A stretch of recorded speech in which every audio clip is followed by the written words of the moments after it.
La ilaha illallah Muhammadun Rasulullah alaihi salatullah wa alihi wal ahibba. Assalamualaikum warahmatullahi wabarakatuh. Tujuan daripada diutusnya Rasulullah SAW ke muka bumi ini tak lain adalah untuk menyempurnakan akhlak seluruh manusia, terutama kepada Allah Subhanahu wa Ta'ala. Selain itu, dakwah juga merupakan misi utama Rasulullah SAW dalam mengajak manusia menyembah Sang Maha Kuasa. Sepeninggalan Rasulullah, para sahabat pun melanjutkan dakwah sebagai warisannya. Rasulullah tidak pernah mewariskan harta, tahta, dan dunia, melainkan ilmu yang beliau wariskan kepada seluruh umat dan keturunannya. Kenapa harus ilmu yang menjadi warisannya? Karena dengan ilmu, derajat seseorang akan diangkat oleh Allah Subhanahu wa Ta'ala. Sebagaimana firman Allah dalam surat Al-Mujadalah ayat 11. Wahai orang-orang yang beriman, apabila dikatakan kepadamu, berilah kelapangan di dalam majelis-majelis, maka lapangkanlah. Niscaya Allah Subhanahu wa Ta'ala akan memberikan kelapangan untukmu. Apabila dikatakan, berdirilah kamu, maka berdirilah. Niscaya Allah Subhanahu wa Ta'ala akan mengangkat derajat orang-orang yang beriman di antaramu dan orang-orang yang diberi ilmu beberapa derajat. Allah Subhanahu wa Ta'ala Maha melihat apa yang kamu kerjakan. Selain ayat ini, ada sebuah kisah yang juga menceritakan tentang warisan Rasulullah SAW kepada para sahabatnya, sebagaimana yang dikisahkan oleh Abu Hurairah radhiyallahu anhu.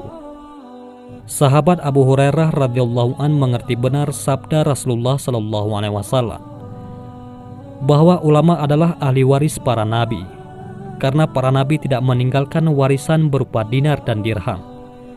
Mereka hanya meninggalkan ilmu. Inilah yang menjadi harta warisan mereka. Suatu hari, pada suatu zaman sepeninggalan Rasulullah SAW, sebagian masyarakat mengabaikan sunnah-sunnah nabi dan lebih mementingkan kehidupan duniawi. Sahabat Abu Hurairah radhiyallahu an juga termasuk sahabat yang cemas akan hal ini. Di saat beliau melewati sebuah pasar di kota Madinah, tiba-tiba langkahnya terhenti oleh keramaian orang-orang yang di pasar itu. Lalu Abu Hurairah berkata, "Alangkah lemahnya kondisi kalian." Mendengar perkataan sahabat Nabi tersebut, tentu penduduk pasar terkejut. Kemudian mereka bertanya kembali, "Wahai Abu Hurairah, mengapa engkau mengatakan demikian? Kenapa dengan kondisi kita?" Tak lama kemudian, beliau menjelaskan apa maksud dari ucapannya. "Sekarang kalian pergilah ke masjid. Di sana Rasulullah meninggalkan warisan kepada seluruh umatnya, dan saat ini sedang dibagi-bagi. Mengapa kalian tetap di sini? Segeralah bergegas dan mintalah jatah bagian kalian." Tak ingin kehilangan warisan yang ditinggalkan oleh Rasulullah, akhirnya mereka bergegas meninggalkan aktivitasnya di pasar.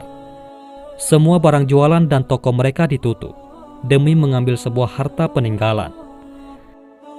Dalam perjalanan menuju masjid, mereka pun berangan-angan, "Apa ya jatah bagianku?" Semua dari mereka memimpikan harta yang melimpah ruah. Sudah bisa diambil kesimpulan dari perkataan mereka bahwa yang namanya warisan itu pasti berupa harta dan dunia. Namun perlu diingat bahwa warisan itu tidak selamanya berupa harta dan tahta. Bisa jadi berupa nasihat dan wejangan yang baik agar kelak menjadi orang yang bermanfaat untuk orang lain. Dan akhirnya mereka tiba di depan halaman masjid. Tak sabar ingin menerima bagiannya, mereka pun langsung masuk ke dalam masjid. Akan tetapi, mereka tidak melihat ada satu orang pun yang sedang membagikan harta warisan. Tidak ingin menunggu lama meninggalkan bisnis mereka yang ada di pasar, mereka pun langsung kembali ke pasar dan menemui Abu Hurairah radhiyallahu anhu. Dalam perjalanan pulang, mereka saling bertanya satu sama lain, "Mengapa seorang sahabat Nabi seperti Abu Hurairah tega membohongi kita? Ya sudah, biarkan saja. Coba nanti kita tanyakan apa maksud dia membohongi kita. Jawab yang lain. Sesampainya di pasar, Abu Hurairah tetap berdiri di tempat semula sambil menunggu kedatangan mereka. Dan beliau bertanya kepada mereka, "Bagaimana? Sudah kalian ambil bagian kalian? Sungguh tega engkau Abu Hurairah membohongi kami. Padahal kami begitu memuliakan engkau sebagai sahabat Nabi." Jawab mereka dengan nada yang kecewa, "Bagaimana mungkin saya membohongi kalian? Apa kalian tidak melihat sesuatu di dalam masjid itu?" Tegas Abu Hurairah.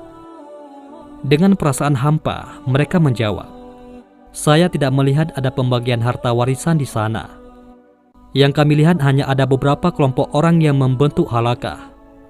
Ada satu kelompok yang berdiskusi tentang halal dan haram.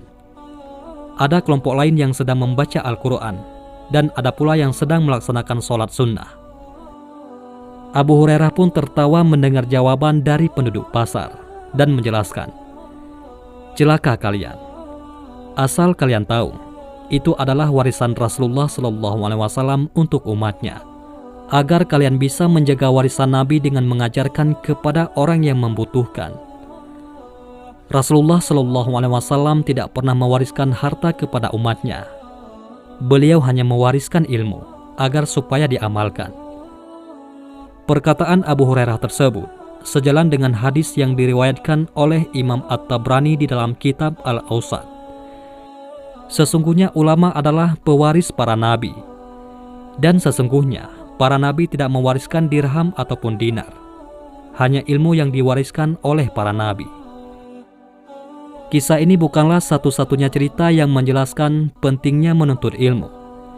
Ada banyak lagi cerita dan kalam para ulama yang menjelaskan bahwa ilmu merupakan bekal di dunia dan akhirat. Seperti perkataan Imam Asy-Syafi'i dalam kitab Al-Manhaj As-Sawi, "Orang yang ingin hidup di dunia, maka bekalilah dirinya dengan ilmu. Dan barang siapa yang ingin hidup di akhirat, maka bekalilah dengan ilmu pula. Karena ilmu dibutuhkan di dunia dan di akhirat." Di samping itu, Imam Ahmad bin Hanbal meriwayatkan hadis dari Ibnu Mas'ud. "Sesungguhnya Allah Subhanahu wa Ta'ala memberikan dunia kepada setiap orang, baik yang dia cintai maupun yang tidak dicintai. Namun Allah Subhanahu wa Ta'ala tidak akan memberikan ilmu kecuali kepada orang yang dia cintai atau taat kepada Allah Subhanahu wa Ta'ala. Wallahu a'lam bishawab." Mudah-mudahan ini semua bermanfaat. Assalamualaikum warahmatullahi wabarakatuh.